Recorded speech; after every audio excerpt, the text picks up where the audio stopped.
Hello, Devonport Primary School, how can I help? I love it because it's contact with adults and contact with the kids as well. Thanks for the notebook. That's great. You can go back to class now. Some teachers bring me photocopying or laminating, jobs like that they don't have time to do. But if I was having to stand like you all day, I just couldn't do it. Some of it means accepting help and limitations, which can be difficult sometimes if you're really independent.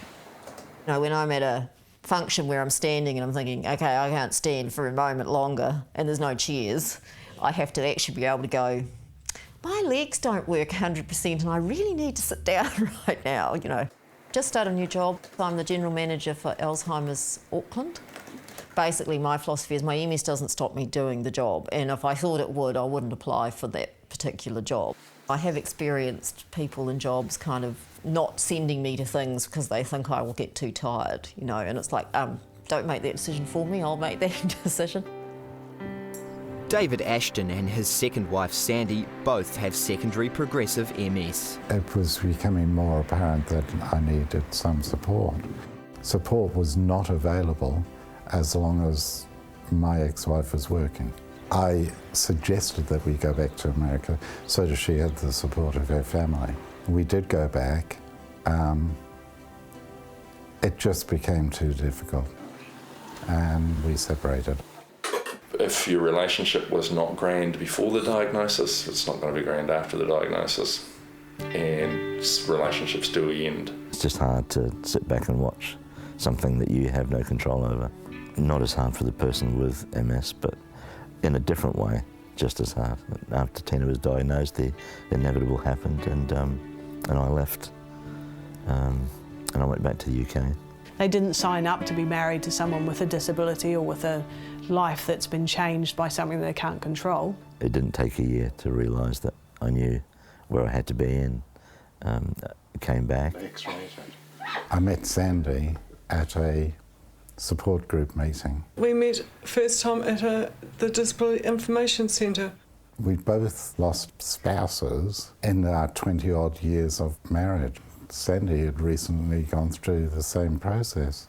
To meet another man, like I say, with a disability like myself, he could understand what I was talking about. It was great. Suddenly discovered that we can just laugh at each other. I mean, they're really bizarre things that we do, but we get by, you know, we get things done. And it was only then that we realised it was so difficult for your partner to look at you and not be hurt by what they're seeing. This is a picture that I did when I was studying art, and it's a picture using the cut paper technique. It is a symbolic picture that I did of myself in a swamp, symbolising my heavy legs. The birds coming out of my head symbolise the bad thoughts that I've had regarding the MS and the depression that came because of that. I think we're both a lot happier now that we've met each other and things, and I like to think that a positive attitude and things sort of buoys other people and things like that. Because he is so positive, it had me turn around and say, hey, why am I acting like this? Why am I being so negative? In dealing with MS, I've needed a lot of support. That includes my family, the doctors that I've got, and of course the MS Society have been wonderful. They've given me a lot of information, a lot of help. They'll assign you, depending on where you live, to a field officer who will come out and visit and just have a look at your house and see what you could do to make it better. Alison is a field worker for the MS Society in Auckland. She has helped many people successfully make the adjustments needed to live a better life with MS. Quite often people got ideas that suddenly from being newly diagnosed are going to be in a wheelchair fairly soon, and that's not the case, and so we allay their fears. The trust that comes from regular contact with people is built really through our relationship. We really operate very much on a wellness model where people are looking to deal with the things about MS that present, but really look to see how they can incorporate the things that they now know into a fairly normal approach to life. I do think I cope with it okay. I manage my time. I actually cook dinner in the morning and then top up at night with rice, but do the bulk of the preparation in the morning. I would certainly contact the MS Society and the field worker because they will come to you. You don't have to go and be confronted by anything that might be scary. They're a great bunch of people, they really are, and you know, the people who are involved on the administration side, they do a fantastic job. I went from being a committee member to being the secretary and treasurer, and then started doing the fundraising, and then ended up managing the North Shore Society. There are two of us in charge of fundraising with the MS Society. My colleague Nicola is in charge of events and marketing, and I do the trust and grants, which is all the paper-based applications. Yeah. Hello, Ellie. So the wheelchair helps when it comes to talking to people and getting their support. The kind of world that I work in helps me understand the needs of people with disabilities and then how to kind of communicate that to people who will give us funding. David has been actively involved in the MS Society since 1985, winning numerous awards for his contributions. David is now writing a book based on his own experiences of living with MS. Associates at Disability Information and North Shore MS Society, they wanted my journey with MS documented. They thought there was so much valuable information in dealing with support agencies and with my personal care workers. People can actually read what it is like to live with a disability, and it doesn't matter whether it's MS or whatever, all the barriers are still the same. The concept of the MS Art exhibition was Tina's. She now helps to organise the event. It's the annual exhibition for MS Art, and it's really enjoyable being here and helping Tina and the crew out. And it's a nice space they've got this year. It's normally across the road at the AETIA Centre.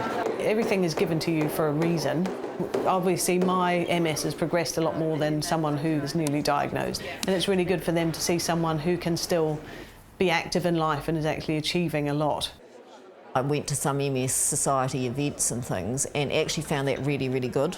Initially I thought, I don't want to go and see a whole bunch of people who are sick like me and maybe who are worse and see how bad it could get. When I went to these things, I found it really, really supportive and empowering. So without further ado, I'd like to invite to the stage to talk to you now Professor George Jelinek. What was brilliant for us, Bonnie did quite a bit of research, and through that learned about George Jelinek in Australia. Well, good morning, everyone. The thing I liked about George's approach was, A, he's got MS, so he's not asking people to do anything that he's not doing and that he's not affected by, and he's a scientist and a medical doctor. Some researchers believe that vitamin D absorption may be involved in MS. In regions far from the equator, the atmosphere filters out more of the sun's rays, which decreases vitamin D production in the body. Therefore, the risk for MS occurs more in places further from the equator. 10 years ago, when I said you needed to get outside and get in the sun as a way of staying well with MS, there was a general kind of hue and cry about that. The evidence is actually overwhelming. This revolution of slip, slop, slap, which is such a new thing, could be having detrimental effects to our overall health. I'm really, really glad that we went, because it's enabled Bonnie and I to cope with this condition in a much more positive and healthy way.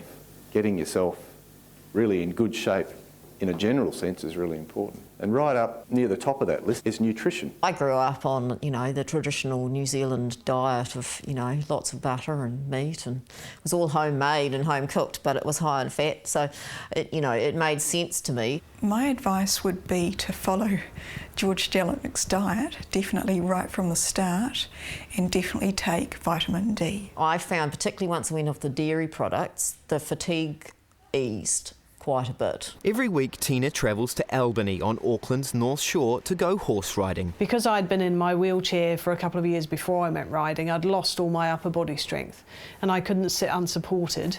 I have hand controls in my car, so it was really important for me to be able to transfer my chair into my car and carry on being independent and get myself around the place.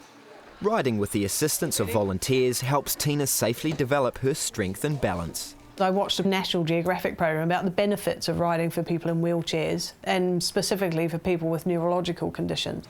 Riding is exactly the same gait as a human's gait, so it can teach nerves to take over the work of nerves that have stopped working, or it can reignite nerves to make them work as they used to. I come 3 times a week. I usually ride for about 40 minutes at a time. Because I can't feel my leg, it takes a lot of effort to stay upright. This is a lot of the stuff that strengthens my core strength, because the horse is moving all the time underneath me. He's always shifting his weight and he's not a solid object to sit on. You know, to sit with your hands in front of you without holding onto the horse is hard, but if you change your centre of balance, and it makes it more of an effort to sit upright, to hold on. If I'm holding hoops, I can't hold on to anything, so it makes it more challenging. More my brain knowing where I am and trying not to fall off the horse, really. You know, I'm sliding is one of the things that comes to mind. So it's, you know, it's a hard thing to do, but I can do it. For me, it's a matter of use it or lose it. You have to with MS. We go to West Wave Gym, which has machines that are good for disabled people, so it's a very easy gym to use. We have designed a gym that's sort of specific to people with different conditions. Probably come here twice, 3 times a week. I don't want to push it too much, but we try and get out as much as possible. I keep fit by doing swimming as well as water walking, which has been 2 MS groups that I do that with. I feel good and that helps me. I love it, and you know, these girls are now my friends, and I catch up with them once a week, and that's nice. I think that my MS has improved. I'm going to put it down to the swimming. If there is a good time, it is a good time to have it, because yeah, they may come up with a cure next week. You know, we look normal, except we wobble or we don't walk or run as we used to. I don't want to be Bonnie who has MS. I want to be Bonnie, oh, and she happens to have MS. It's a part of who I am, but it's not me, it's not everything about me. I'm married to a very positive person. It's not the end of the world. It's just a change in your life, and it's a new direction. I have a really fantastic life with Roy, and we manage very well together now. Yeah, if I hadn't got MS, I would never have met Rachel. So, yeah, there's good things in everything.